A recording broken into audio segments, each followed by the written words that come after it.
You know, when we first came here, people said, well, how are you going to fund yourself? How are you going to pay for your fuel? Somebody's got to pay for your fuel. You know, what's the cost going to be? Well, I didn't know. Gas fuel here is expensive. Maintaining an airplane is expensive. But we told the Lord, if you want us here, you're going to have to provide. We had a little bit of assets left from the sale of our house, and we figured, well, our accountant in the States said, well, if you're lucky, it'll last you 6 months, and then you'll be back in the States. I said, well, if that's what the Lord says, that's fine. And we put it on the table. If that's what the Lord wants us to use it for, then we'll use it. Retirement, that's the Lord's problem, whenever that comes, if it comes. I don't know, the first 3-4 months, we lived in half of one of the thatch roof huts. It didn't have running water. It had a light bulb. When we first got here, the switch didn't work. They turned it on with, 2 bare wires together. And one night, the wind came, blew off the roof, and it was raining at the same time. So we got up at 12 o'clock at night, went outside, got a tarp, covered our bed. That's it, go to bed. But for the first little while, it felt like we were camping all the time.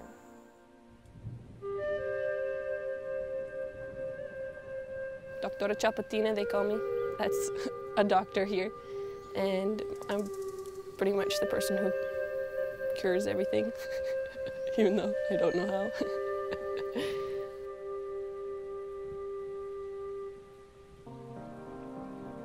And I'm like, God, I've got this budget figured out about how much the school could operate. It'd be a lot easier if you just send the money at the beginning of the month all together, and I wouldn't stress about it, right?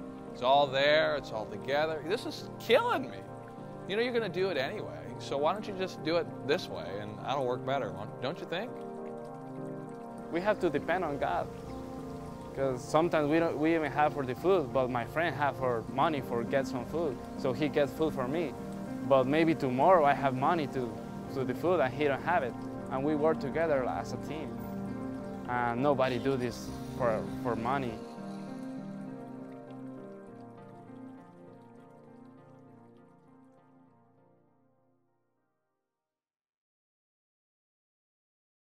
Te estoy viendo.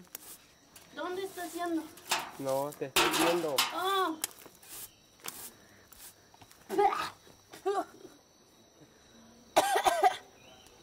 ¿Y cómo limpian eso normalmente? Así. ¿Así nomás? Oh, bien. Bien, bien. The reason I'm here is because I've always wanted to be a missionary. I have a friend, her name is Melissa Harding.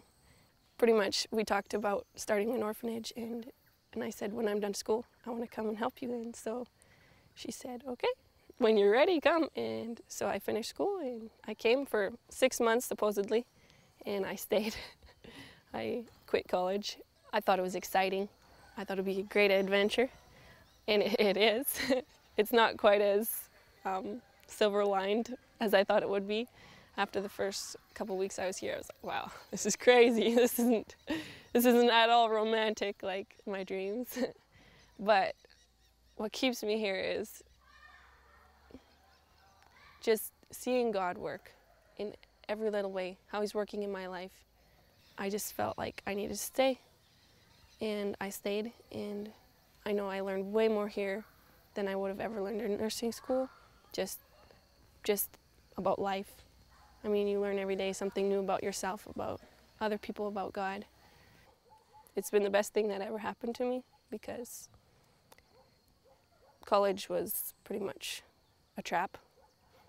I mean, I was going to go become a nurse, which is very needed here. We definitely need nurses, but just my environment and my relationship with God wasn't good. And here I've grown so much and learned so much about God that it's worth it all. Duele como fuego. Mentira, no duele. ¿Qué más? No duele, mira eso. We have a few orphans, but most of them are just kids who need to get out of the situations they're in. I'm not a nurse, but I get called for everything. So. No necesito curitas. No es abierto, no hay sangre, no nada. School is for all the kids that are here. We also have some external students who come from up the road and down the road. Usually they're poor students. Lots of times you get very impatient with these guys. God is the only one who gives you patience because sometimes they can be so bad. There's always problems with lots of the big girls getting in fights and not getting along, and somebody got hurt or their feelings were hurt, and it's just like you always have stuff like that, but God always clears it up. The boys have changed so much this year. We've seen such a huge growth in them with having a mom and a dad. They just, like, their attitudes have become good. They listen way better. Little Salvador, you'll probably meet him. He just, like, he's changed so much. And he talks about God, and he has such a huge heart, and he just ran wild last year because there was just not enough people, not enough, I don't know, wisdom. Just to see how they've changed from last year when I was here to this year is incredible, because they come knowing pretty much nothing about God, and if they do know about God, it's usually just a messed up view of God, where he's just a big meanie. Just to see them now singing every morning, reading their Bibles every day, memorizing the Bible, helping out at the church, giving Bible studies. It's just incredible to see how God is using them and using us, even though, like, I came just a kid myself, and he's using whatever I'll give him to help these kids. And pretty much every moment you're asking God, just help me. That's another thing that I never did back home, because when you're comfortable, you don't need to ask God for anything, right? But I'm asking him all day long to help me.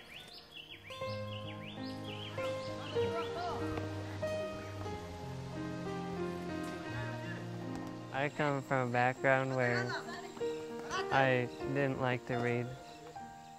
School was just a playground. I was a goofball. So, in effect, when I graduated, I didn't know anything. I barely passed. I didn't know a thing. I knew how to work. I know how to use my hands, and that's about it.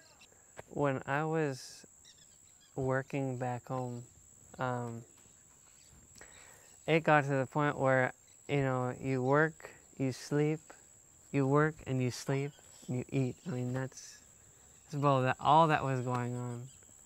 And, you know, there's church and there is all that, but there is nothing that was, you know, moving ahead, you know, in the spiritual sense. At the end of our first year of marriage, we had just gotten out of debt. And the very same week, we had some friends who showed us a video of David Gates preaching in that church somewhere. And man, not even 5 minutes into the video, like... And it really struck a chord. And I says, come on, wife, let's go home. I gotta go. You know, let's get down our knees and let's pray to God. If this is his will for us to do, to go and be missionaries, let's do it. You know, we're nobody. My wife is a secretary, I'm a carpenter by trade. So what can we do? But we got on their knees and said, you know what, God, this is all yours. When we got a call back and saying that, yeah, we can come, you know, we gave up everything, jobs and everything. It wasn't only because it was exciting. It's because we wanted an experience with God, like a life that experiences faith, to see God actually work.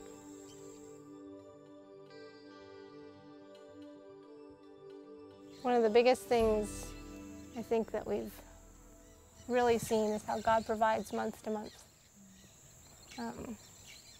Especially last year, and again, starting again this year, there weren't a lot of donations that came in, like for the school. And it was like out of the blue, things would happen. Like we didn't have any money, and somebody, you know, we had a truck at home to sell. And it was like, we'd like to buy your vehicle. It's like, well, there we go. There's another few months worth of food. Or this year it was our income tax return came back just in time for us to go buy food and to all the other millions of expenses that crop up. God really provides when we need Him.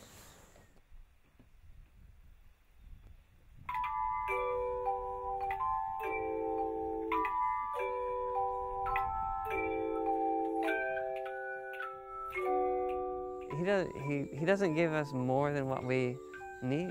He just gives us what we need to keep going. It's also cool to see our students experiencing the same things.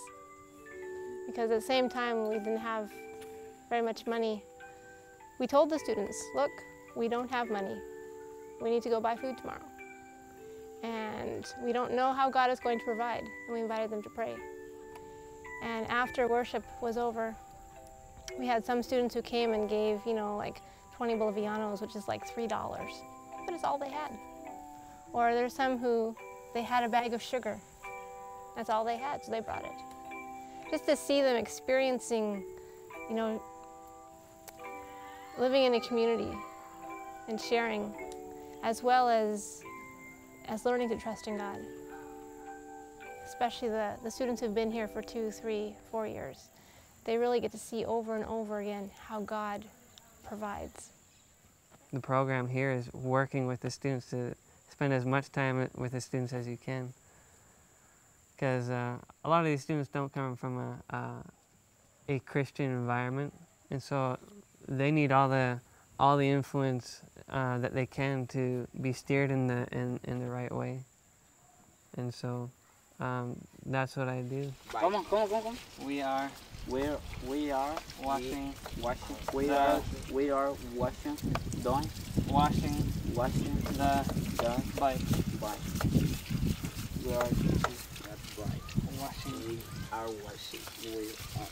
The big thing is being happy. When you work, you be happy, and that changes, every day. Every day, if a person is discouraged, put them a smile, and they change. I'm probably one of the few people that doesn't know very much, and yet I can work for God in His vineyard. I can't preach, and I can't give a Bible study, but if I can free somebody's time to do a Bible study, hey, that's my mission work.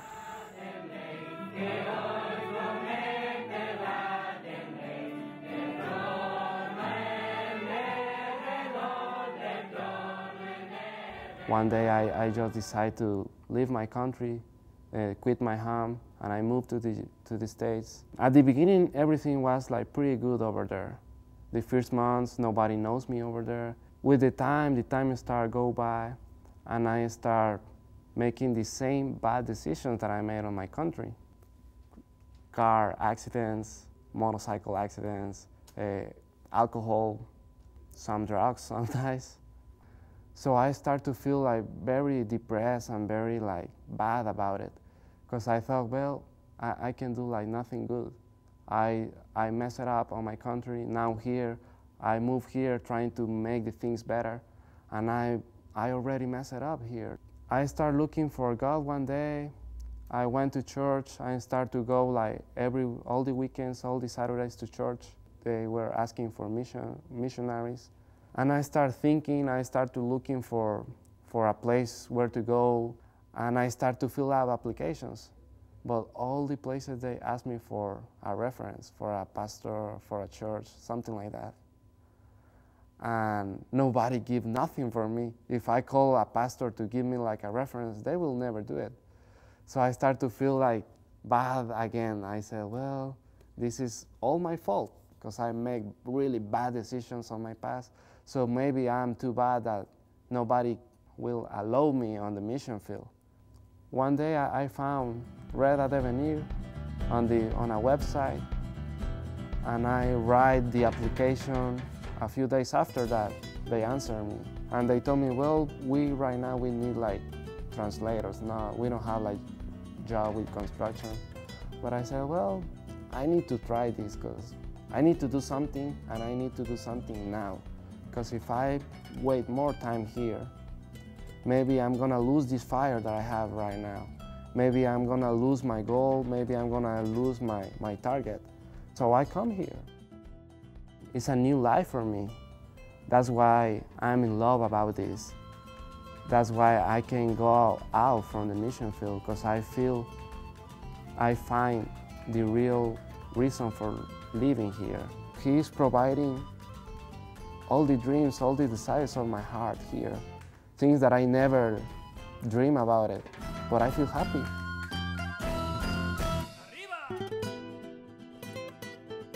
I never thought that I will enjoy traveling a lot, sharing my room with 3 more guys. That was hard at the beginning, but now it's just awesome. I have like really good friends. Sometimes we start like talking, and it's awesome. I never had friends like that before. You know, we are a team. Like, I don't know nothing about computers, but God gave me a lot of friends here that they are really good with computers. I don't know nothing about other things like preaching or giving Bible studies, but I learned here, and that's one of the activities that I enjoy the most. I gave my first Bible study here. I preached the first time on a church here, and I don't know what else God can do with me.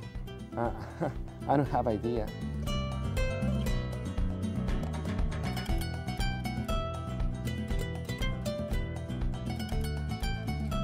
You know, oftentimes, finances is a big word. I'm a budget guy. I went down and people said, hey, how are you going to go down and be a volunteer and survive? How do you survive as a volunteer? You know, it's kind of funny.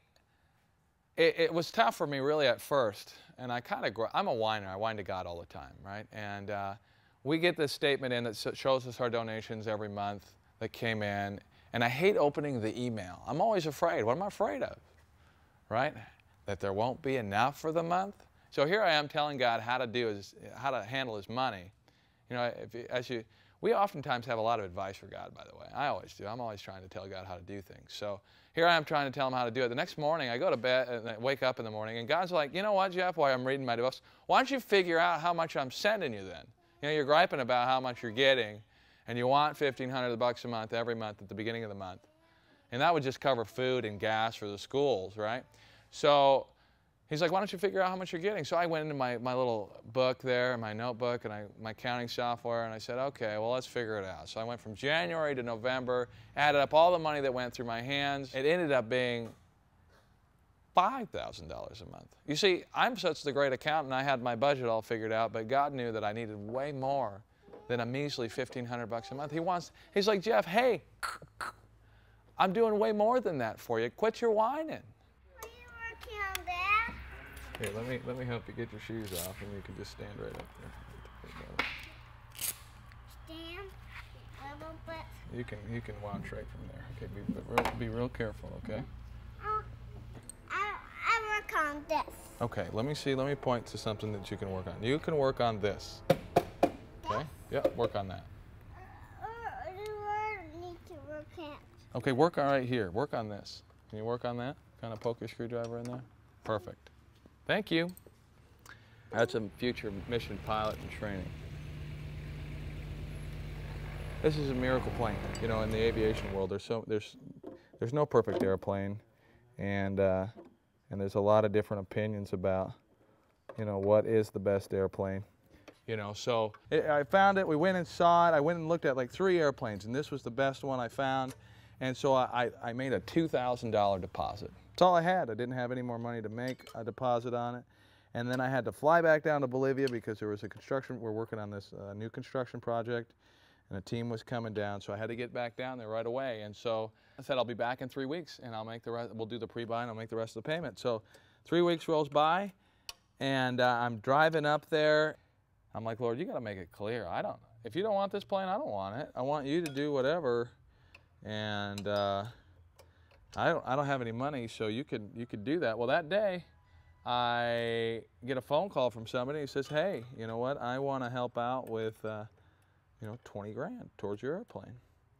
And I was like, you know, Lord, thank you. You answered, you know, my prayer. I said, okay, left him the $20,000 as a deposit, a real deposit.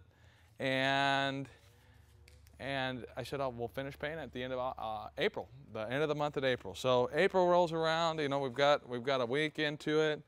I'm like, Lord, you know, you have provided the 20, you can provide the rest. And so anyway, there was a, man, this thing is just not doing it. Hold on, let me just kind of pay attention to what I'm doing here just for a second. Okay, hold on, little girl. I need to grab another tool. Can you just, is it bad if I break in and out? Okay, so basically, a week later, you know, I was like praying, God, you know, you got to come up with the rest of the money here. And so, you know, I got a phone call. By the way, I'm not anybody special. So, I mean, I don't know a lot of rich people. My folks aren't real wealthy and, you know, that kind of thing. So, and my church isn't that big, but, you know, they support us huge. But anyway, you know, somebody I didn't even know said, hey, we want to help with the airplane. And they sent us a check for $50,000. So that got us one step closer. Here you go. And then basically, you don't want that tool? We're here. What about this tool? You want that one? Okay. Okay. Well, anyway, so basically, you know, some other donors, and it kind of came together between a little bit of a loan and a lien, and we're pretty much. I was able to make the payment like 3 days before the end of April. You know, God was awesome, and you know, for an airplane that I didn't have only $2,000 to go for, God put it all together in His time. Clear prop. Where's this guy going? This bicycle. He's not paying attention at all. Okay.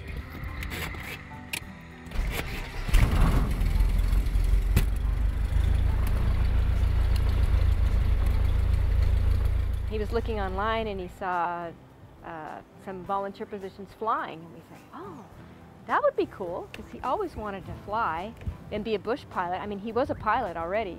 We always had this desire to return to the mission field, but we never thought of going self-supporting. We thought we'd do that once we retired and we had our pensions and we had Social Security and income from investments, then we could go self-supporting and just, you know, different places, short-term type things. Well, that would be fun. Well, we're not close enough, old enough to retire yet, so that was off the horizon. But little phrases, little paragraphs, little statements throughout the course of a couple of months, the same things seem to keep just jumping out like a little flashing light to me. Sell out and follow me. Give up what you have and follow me. And at our age, that's scary. Kids just not quite through school yet, still in college, a couple of them, and looking at retirement down the road a ways, and it's like, Lord, what are you saying? And so we went to Venezuela first, and we came here, and we've been over 2 years now without a paycheck. Our philosophy is, as long as the Lord provides the money, we're going to do the best we can to provide the service that we can to those that are in need. And so far, He has not let us down. And it's been over 2 years. It was not like we have committed donors. We don't. We have a handful, a very small handful, and a lot of times it's people we've never heard of. We don't know why the money comes, but the Lord does. And some months the amounts have been up, and usually when that happens, the bills go up. Some months it's been pretty skimpy. And in fact, as we had one here a couple months ago where I knew it wasn't anywhere near enough to cover just the fuel for the airplane. And I said, Lord, what do you want us to do?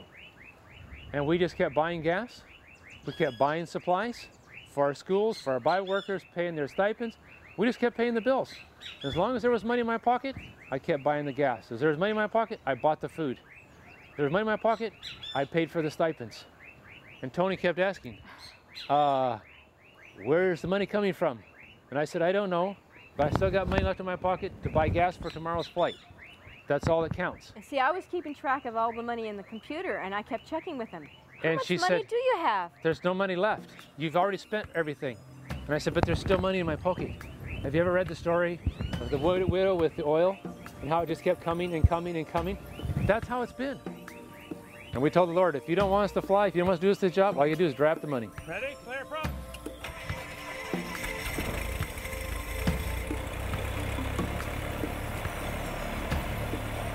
3.5 hours of fuel, requesting flight level 2000 for Dumoulin. We feel so strongly that God wants us here. He wants us doing what we're doing. That He will tell us if we're not supposed to be doing that, and we just put ourselves in His hands. And if something does happen, we're doing what He wants us to do, and that's what counts. I see bad weather ahead. I tell the Lord, if you want me to make this flight today, open up the weather. And over I have seen the Lord part the clouds, and there's a clear path right where I need to go.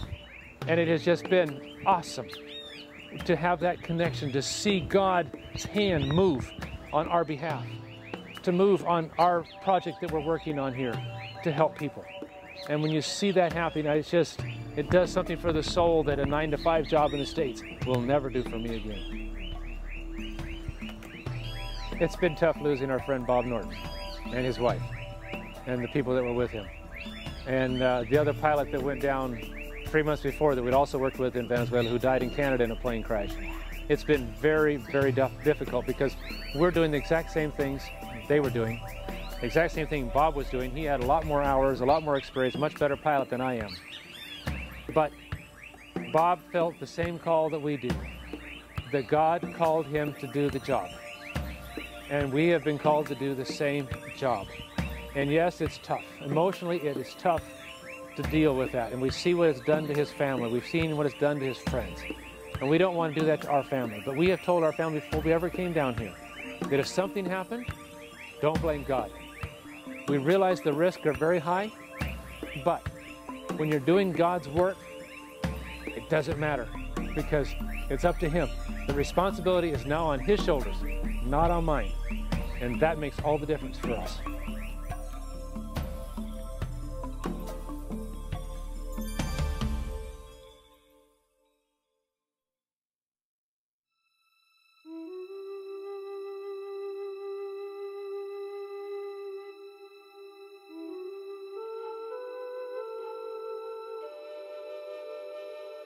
If someone told me like a couple of years ago that one day I will be preaching on a church, or I will be in different homes giving Bible studies, or working on a Christian TV station, I will say like, good night, no way. It's no way for me to be there.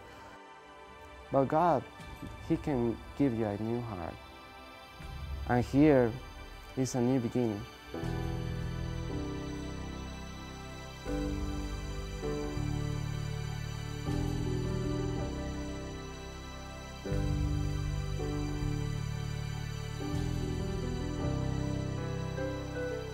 And every day, like, I struggle to give what I have. I feel selfish lots of times. I don't want to be doing this. They call Mommy Sarah, every, I won't say how many seconds. And I get tired, I don't get enough sleep lots of times, and I just get discouraged. But every morning, I try to have my worship alone, and then we have staff worship, and God just comforts me and says, you know, you're doing what I've called you to do. You're here for a reason, just do it. No paycheck, no guaranteed income each month. That was scary at our age. But the Lord said, do you trust me? Are you willing to put it all on the altar for me? And when you make that commitment, it's tough. But if you hold the Lord to it and you do your part, He will not fail. And a lot of people told us we were totally crazy. They still do. And they still are. But you know what? It doesn't matter. Because we're doing what the Lord has asked us to do. And people said, are you out of money yet? Are you making it? Do you have enough to eat? Our diet isn't as fancy as it used to be. That's good because we lost some weight. It's a good thing. I can carry more in my airplane now. But God is good. We've been healthy. Neither one of us have really gotten sick. We have no insurance. We have no medical insurance. We have no retirement. We have no airplane insurance. We have nothing except what God provides. And as God sees the need, He will take care of us. I have no doubt. He has, every time.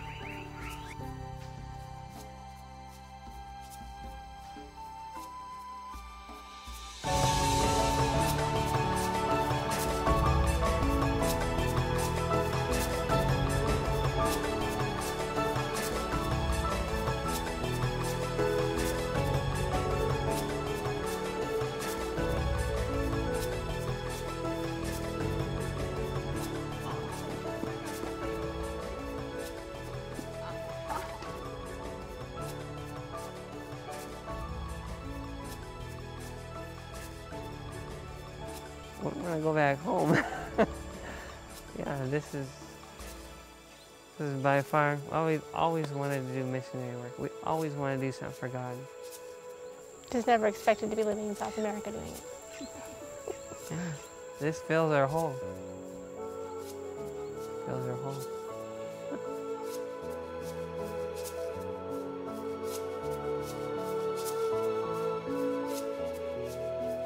Hebrews 10 talks about, but you have need of patience, that after doing the will of God, you may receive the promise.